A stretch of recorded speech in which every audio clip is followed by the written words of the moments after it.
The mysterious room switch. Emily had just celebrated her first birthday, and her parents thought she was finally settling into a routine. Every night, they'd tuck her into her cozy crib in her nursery, surrounded by soft toys and soothing colors. The room was a tranquil oasis, filled with the gentle hum of a lullaby machine and the warm glow of a nightlight. One evening, after a particularly exhausting day, Emily's mother, Sarah, bathed, fed, and rocked her to sleep.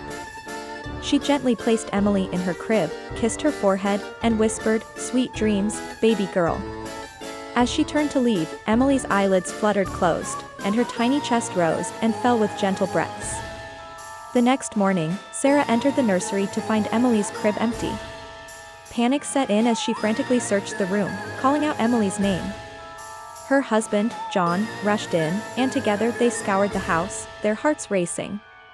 But then, they heard a faint giggle coming from down the hall. They exchanged bewildered glances and hurried toward the sound. As they entered the guest room, they found Emily sitting up in the bed, playing with a stray thread from the comforter. How did she? Sarah trailed off, stunned. John shook his head. I have no idea. This room was locked, and the window is closed. Emily looked up, beaming, as if proud of herself.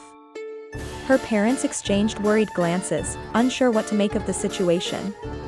Over the next few days, this mysterious room-switching phenomenon continued.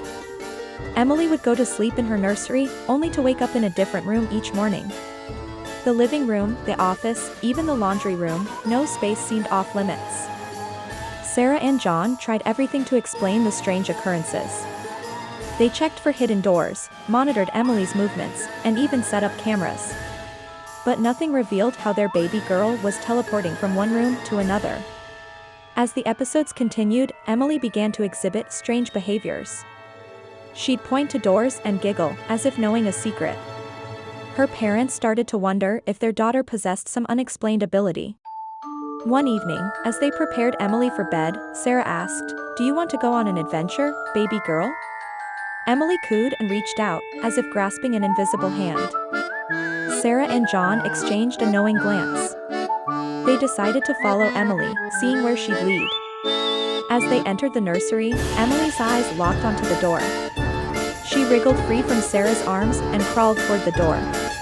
With her parents close behind, Emily navigated through the house, stopping at each door as if sensing which room to enter next.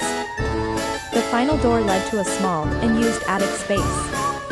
Inside, they found an old, ornate mirror.